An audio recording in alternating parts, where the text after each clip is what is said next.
ils ne sont pas restés en bons termes.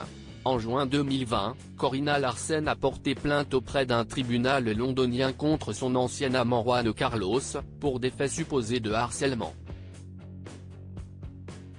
À sa demande d'injonction d'éloignement d'au moins 150 mètres, l'Allemande de 59 ans a, d'après El Mundo, ajouté une doléance, des dommages et intérêts, dont le montant s'élève à 146 millions d'euros.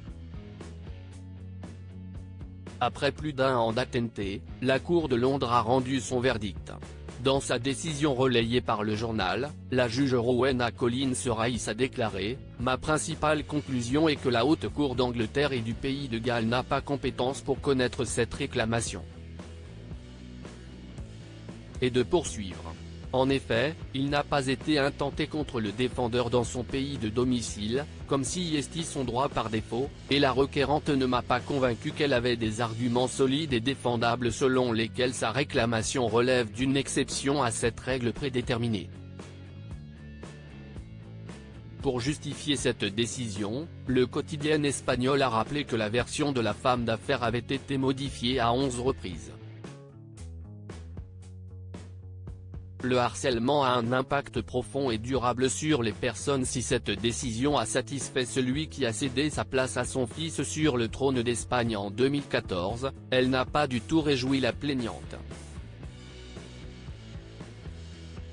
Pour Corina Larsen, il est décourageant de voir que les victimes de harcèlement luttent souvent pour trouver justice.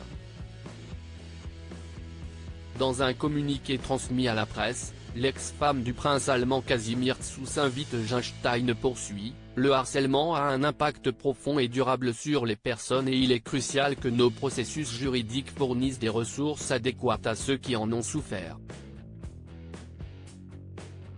Très déçue du verdict livré par le tribunal anglais, celle qui a rencontré l'ancien roi Juan Carlos en 2007 au cours d'un voyage en Arabie Saoudite a finalement confié « L'intimidation envers moi et mes enfants continue et vise à me détruire complètement.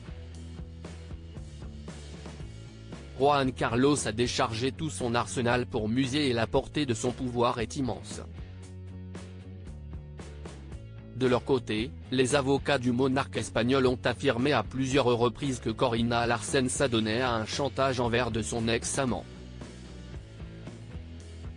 Article écrit en collaboration avec 6 médias. Crédit photo, Europa Presse.